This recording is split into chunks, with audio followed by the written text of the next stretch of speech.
To hear the full episode, become a patron at patreon.com/deathpanelpod. Welcome to the Death Panel. Patrons, thank you. This show would not be possible without your support.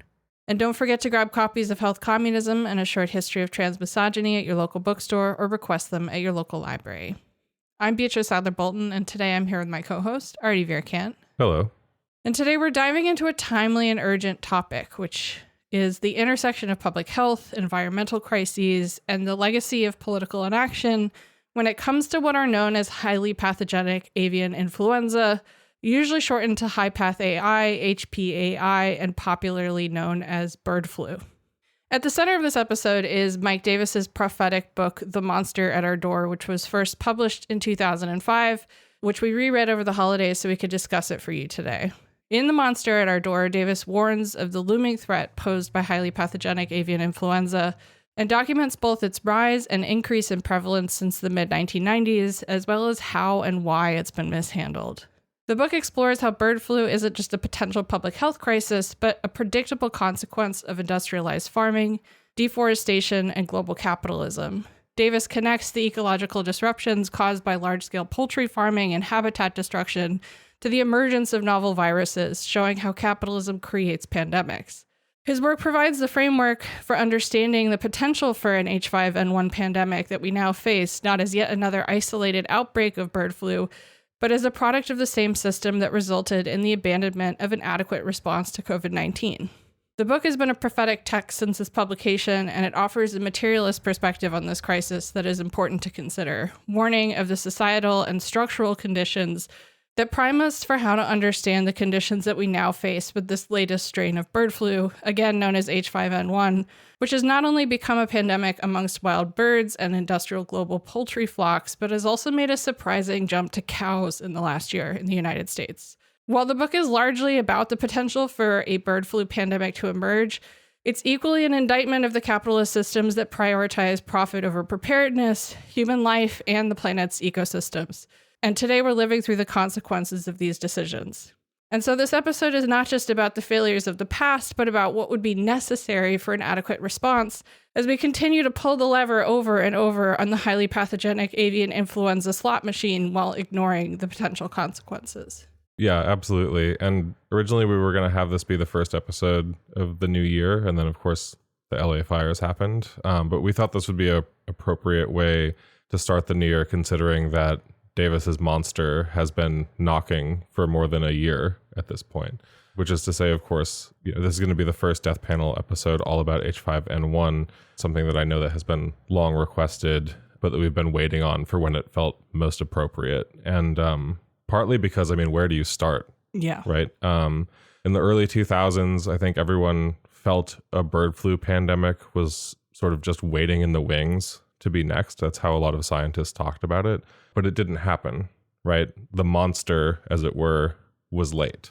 Since the Bush era, or really, I guess, since the late Clinton era, like the second Clinton administration, avian flu has remained just waiting in the wings, with us knowing that a reservoir lurks in wild animals that has only spread more and more, not just lurks in wild animals, but builds, right?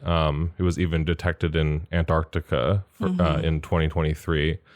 And in the interim, we've seen SARS, MERS, Mpox. By SARS, I mean SARS-1, multiple outbreaks of measles and Ebola, and of course, COVID-19. But H5 in that time hasn't breached into sustained mass human-to-human transmission, which is a term itself that we're going to have to unpack today. But, do you start with the first human case in 1997? Do you start with the more contemporary outbreaks since 2020 and ignore cases throughout the aughts or the spike in cases in Egypt in 2015? And so instead, I think we're going to start with this text by Mike Davis, which I think feels appropriate, if only because I think, the last time that we mentioned this on the show, or the last time I remember mentioning it, at least, because we might have mentioned it since then. But the clearest last time that I recall was in February 2021.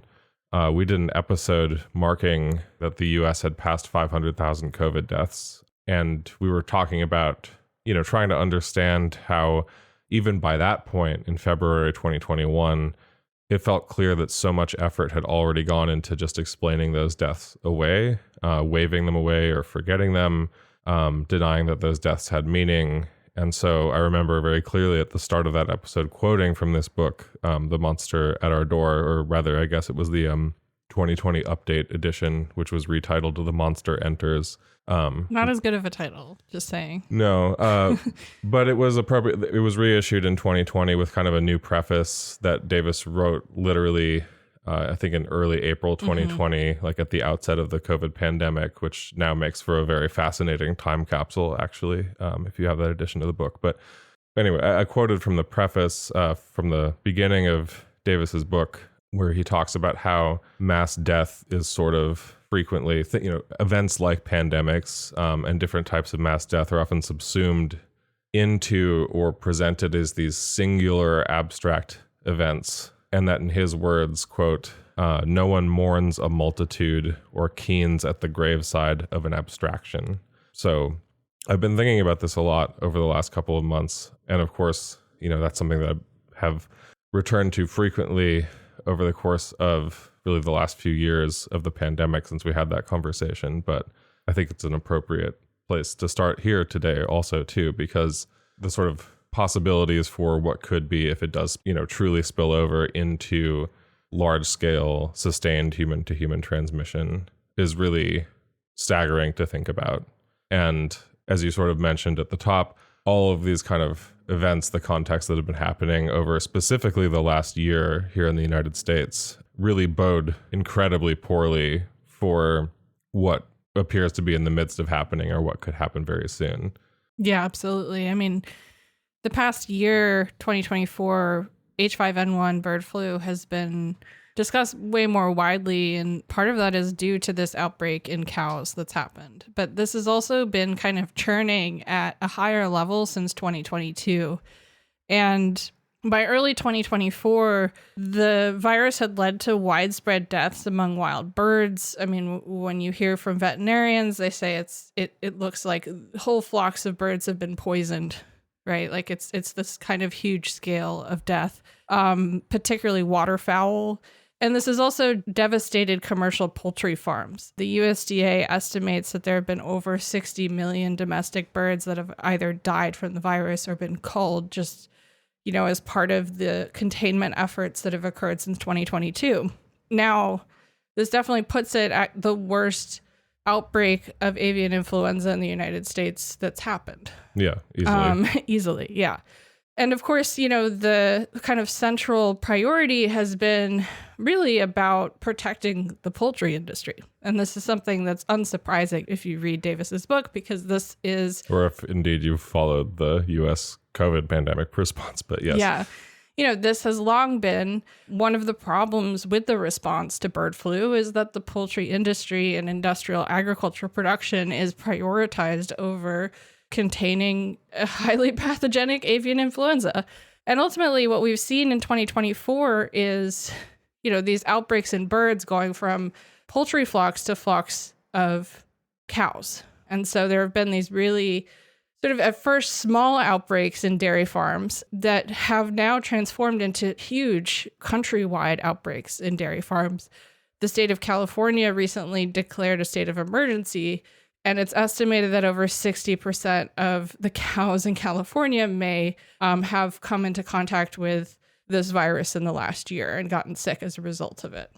So my point is that really there's no ambiguity that we're in the middle of an H5N1 pandemic right now. It is primarily in birds, but also in mammals like cows, cats, foxes, dolphins. But there have also been 66 human cases of bird flu just in the United States in 2024. And so what's clear is that despite the long existence of bird flu, the last year and 3 years in particular have been an incredible opportunity for the virus to evolve and spread really unchecked.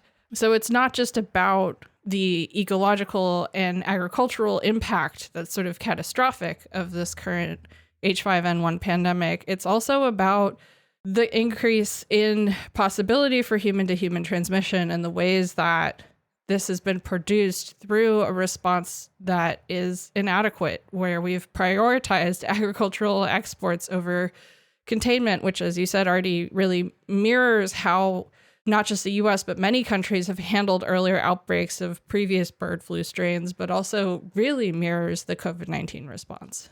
Yeah, and I think those 66 cases that you're talking about that happened in the US, that should be a really shocking number, yeah, I think.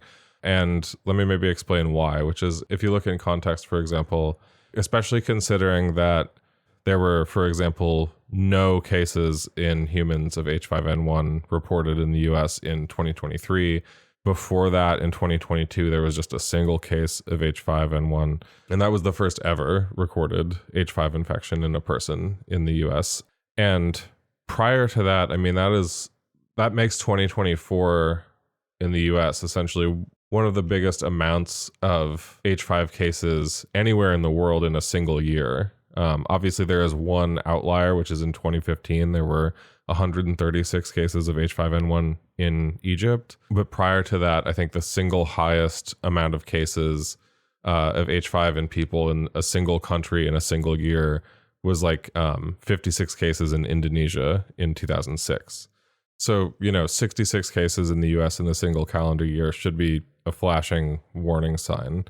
And that's, like usual, these are recorded cases. It's not like we have perfect surveillance. That is, in fact, part of the issue is the amount of not testing that has been happening. And so there certainly have been more that we don't necessarily know about. But I think it's clear that, again, what we have seen is this kind of dragging and delaying and sort of trying to wish it away has created conditions that not only have made the existing outbreak in wildlife and within factory farms worse, but make the sort of spillover event that everyone has been worried about for decades that much more likely. Right, absolutely.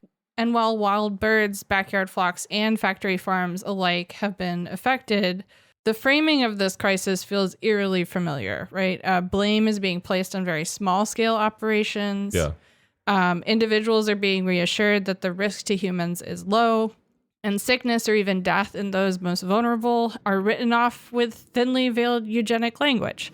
Meanwhile, the systemic drivers of these outbreaks, industrial agriculture, habitat destruction, climate catastrophe, are being ignored completely, right? And as we've seen with COVID-19, pandemics don't exist in a vacuum. They're shaped by the conditions of their emergence and the response, the overexploitation of farm worker labor, the destruction of ecosystems, the calculated underfunding of public health, the spread of H5N1, and the way that it's been allowed to get to the point where the CDC is seriously considering the need to increase surveillance in the human population for people hospitalized with flu in order to watch for the possibility for a transition to sustained human transmission really demands our attention. And these narratives also of inevitability and the dismissal function as tools to obscure the role that our political economy has in creating this crisis. To hear the full episode, become a patron at patreon.com/deathpanelpod. You'll get access to this and the rest of our catalog of patron-only episodes, and be the first to get a new patron episode every Monday when it drops. With love, the Death Panel.